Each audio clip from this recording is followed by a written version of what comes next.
안녕하십니까. 디자인 앤 애널리시스 오브 듀얼 폴라리제이션 브로드밴드 마이크로스트립 패치 안테나를 발표하게 된 김경득입니다.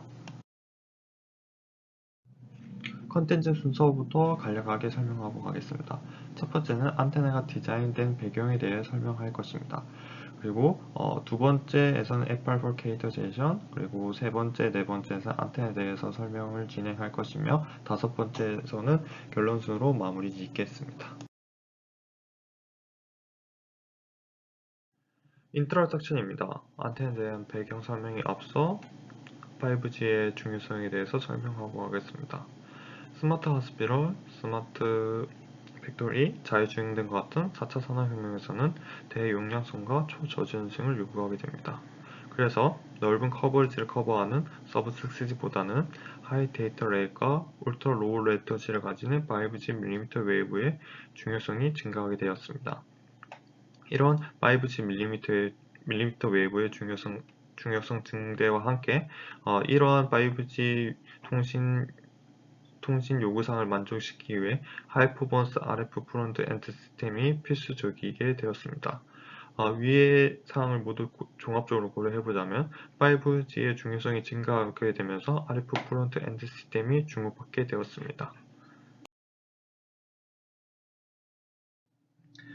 그래서 RF 프론트 엔드 모듈에 대해 설명하겠습니다.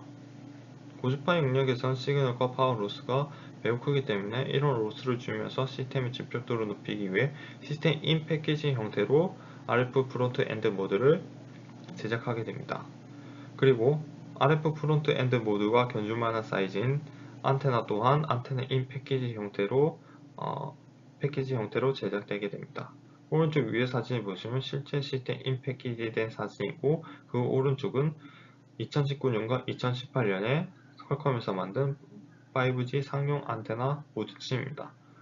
우선 크기를 보시면 동전보다 작은 크기이면서 납작한 형태인 것을 알 수 있습니다. 그 다음으로 설명할 부분은 RF 프론트 엔드 모듈의 시스템 블록도입니다. 시스템 블록도를 보시면 다양한 요소가 있고 이 다양한 요소들의 성능은 매우 중요합니다. 그리고 RF 프론트 엔드 모듈의 가장 끝단에 있는 안테나는 그 중에서도 중요한 역할을 하게 됩니다. 앞에서 말했듯이 안테나는 RF 프론트 엔드 모듈에서 매우 중요한 요소입니다. 그래서 하이 퍼포먼스 RF 프론트 엔드 모듈을 만들기 위해서는 하이 퍼포먼스 안테나가 필수적이고 그래서 본 논문에서는 고성능 안테나 디자인을 제시하게 되었습니다. 이러한 고성능 안테나를 디자인하기 위해 몇 가지 고려할 사항을 왼쪽과 같이 적어 놓았습니다. 첫 번째로 고려할 사항은 안테나가 보통 패키지 형태로 들어가기 때문에 패키지에 유리한 평평한 구조로 디자인되어야 합니다. 또한 상용성을 고려하여 로우 코스트여야 하는데 보통 5G mm 웨이브 대역에서는 로저스 기판과 같이 저손실이면서 고비용 물질을 사용하게 됩니다. 그래서 본 논문에서는 저렴하면서 대중적인 FRP-PCB 기술을 이용하여 가격적인 측면과 평평한 구조로 디자인하도록 노력하였습니다. 그 다음으로 말씀드릴 부분은 5G 통신에서의 링크 버젯입니다.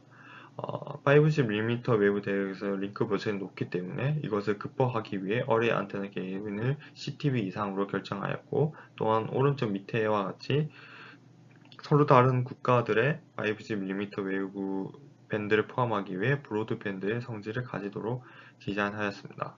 그리고 마지막으로 말씀드릴 부분은 5G의 멀티 인풋, 멀티 아웃풋을 구현하기 위해 듀얼 폴라리제이션을 고려하여 디자인하였습니다.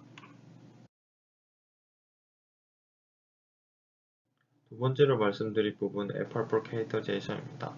고성능 안테나 디자인하기 위해서는 정확한 FR4의 비유전율과 로스 탄젠트가 필요했습니다. 하지만 5G 밀리미터 웨이브 대역의 FR4에 대한 정보가 없었고 그래서 T-레조네이트 방식을 사용하여 FR4 캐릭터제이션을 진행하였습니다.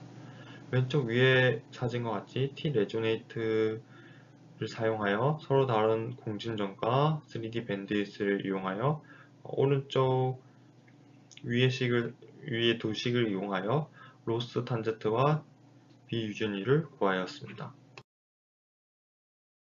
앞에 두 식을 이용하여 비유전율과 로스 탄젠트를 구하였습니다.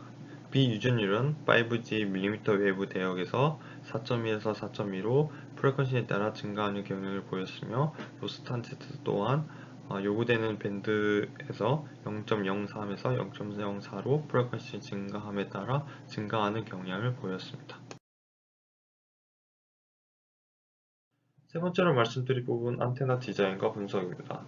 왼쪽 위 그림을 보시면 제한된 안테나의 3D 구조이며 그 밑에는 안테나의 사이드 뷰가 보이게 됩니다. 사이드 뷰를 자세히 보시면 총 4개의 레이어와 3개의 서브 스트랩으로 이루어져 있고 자세한 구조와 파라미터는 오른쪽 위에 나타나 있습니다. 그 다음으로 보실 부분은 안테나 디자인입니다.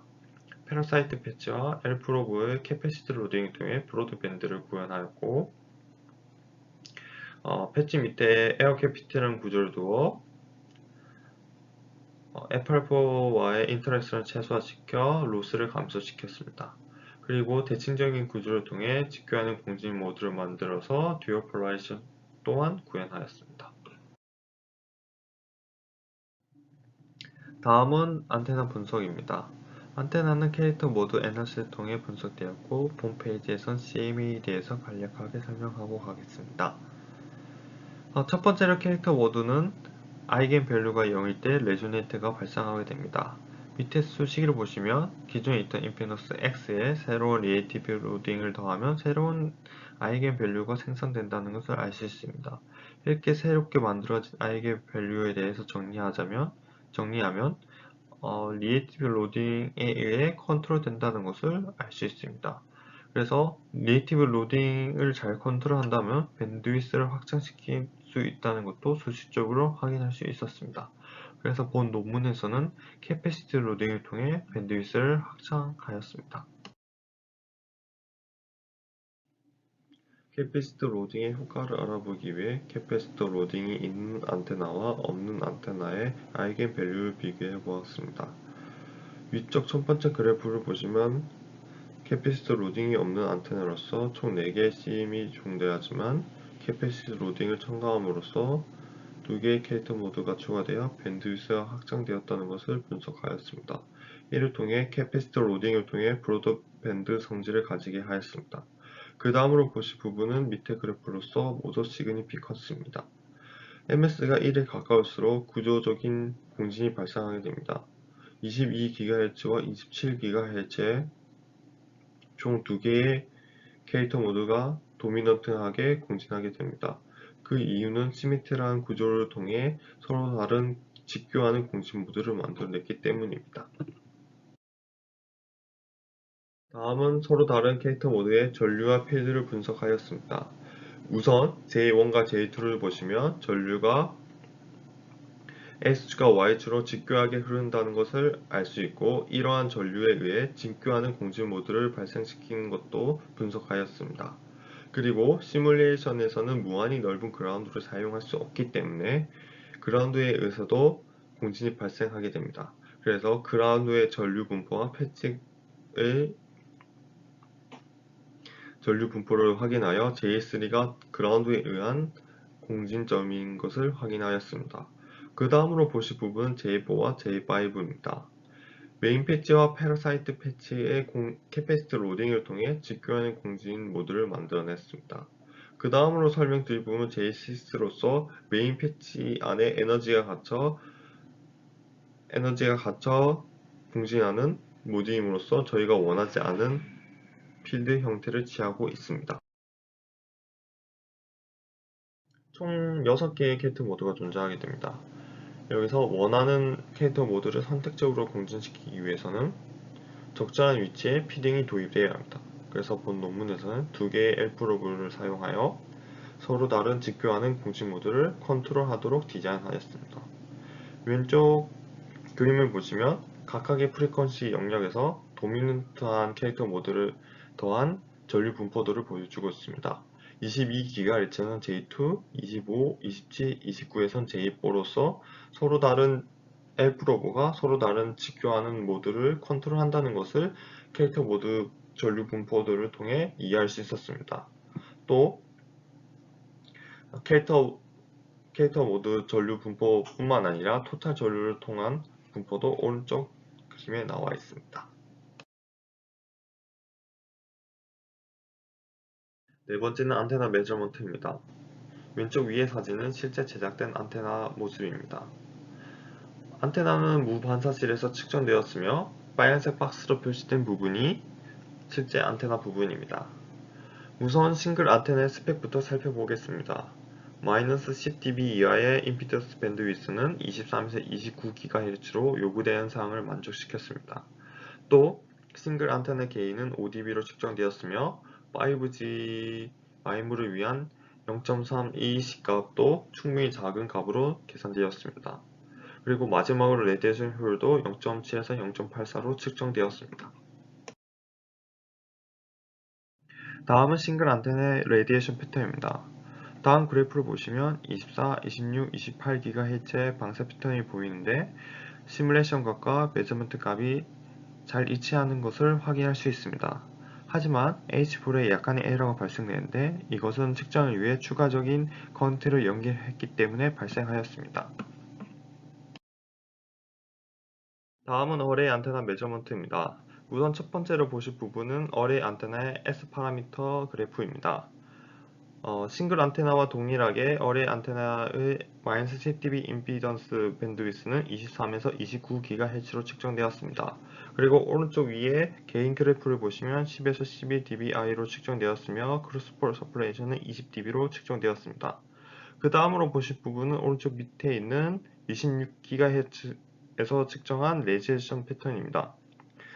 방사 패턴이 시뮬레이션 값과 메저먼트 값과 잘 일치하는 것을 확인할 수 있습니다. 다음은 제한된 안테나와 최근 보고된 510mm 외부 안테나를 비교해 보았습니다. 안테나 타입은 모두 패치입니다. 우선 첫 번째로 보실 부분은 1번, 4번 안테나입니다. 어레이 안테나 게인이 16dBi로 제한된 안테나보다 5dBi가 높다는 것을 확인할 수 있습니다. 하지만 1번 안테나 사이즈를 보시면 높이가 0.54 람다로 제한된 안테나보다 훨씬 높고 4번 안테나는 어레이 사이즈가 1 곱하기 8이면서 안테나 사이즈 면적이 제한된 안테나보다 훨씬 넓다는 것을 확인할 수 있습니다. 이를 통해 제한된 폼팩터를 가지는 모바일용 기기의 안테나로서는 적합하지 않은 것을 확인할 수 있습니다. 또 나머지 안테나의 게인과 프리퀀시 밴드위스는 제한된 안테나와 견줄만한 스펙을 가지고 있습니다. 여기서 집중할 부분은 서브스트랙트입니다. 다른 안테나들은 로저스 기판과 같이 고비용이면서 저손실 물질을 사용하였지만 본 안테나는 최대 로스가 30배이면서 저렴한 F8볼을 사용했다는 점입니다. 이를 통해 다른 안테나보다 로우 코스트하게 안테나를 디자인하여 가격적인 측면에서 경쟁력을 가진다고 말할 수 있습니다.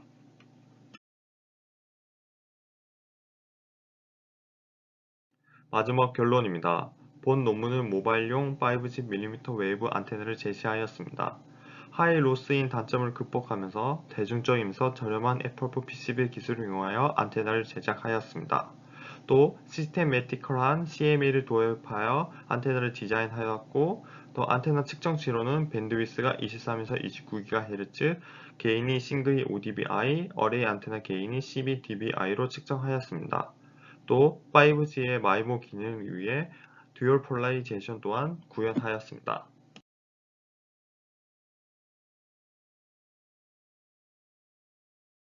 이상 모든 발표를 마치겠습니다. 감사합니다.